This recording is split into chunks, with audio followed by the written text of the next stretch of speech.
All right, I am here doing a video on finding slope and then writing a parallel and perpendicular line that passes through the given points. So we have 2 points here, 3 and -3. We have 6 and -5.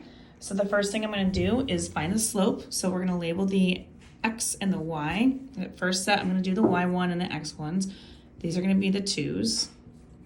And so the equation for finding the slope of a line is y2 minus y1 over x2 minus x1.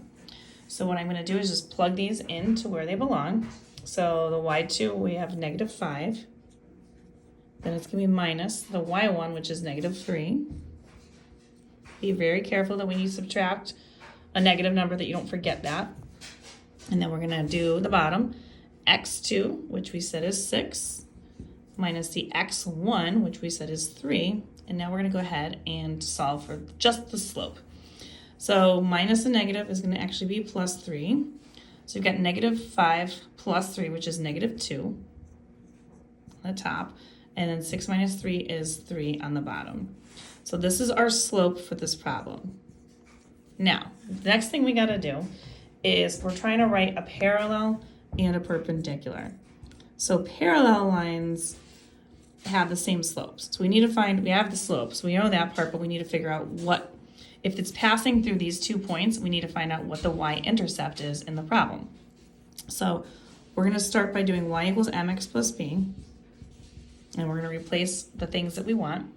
So I'm going to just use the first set of points, 3, -3. So that is my x and my y that go into here. And we know that our m is -2/3. So I'm going to place in the y with a -3. Again, this is just from this point right here, if you can see. The m, which is -2/3.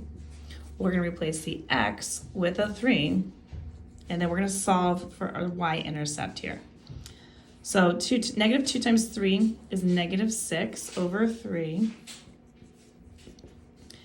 And then reducing that, it gives me a -2 plus b. And then we want the b by itself, so we're going to add 2 to both sides. And that's going to leave me with a -1. So that is my y-intercept for this particular equation. So the equation with this slope to -2/3, it's going to have a -1 value for a y-intercept. Now that is a line for this equation that fits through these two points right here. So we're going to do y equals -2/3 x. We just said that the b is -1. So that is the equation that we're working with. And that is, again, going through these 2 points that we have here. Now, the question that we were asked is to find a parallel parallel equation and a perpendicular equation. So parallel lines have to have the same the same slopes, just different y-intercepts. So they're going to start off the same like this, and then I just put any number besides -1 there, and that's going to be a parallel line.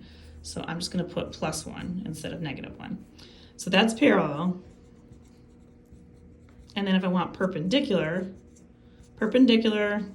means that it's going to intersect at a 90-degree angle. So we're going to do y equals. Now with a perpendicular line, we take the opposite and the reciprocal. So this is a -2/3 for the slope. So we're going to make it a positive because this is negative. And then we flip the fraction. So it's going to be 3/2x.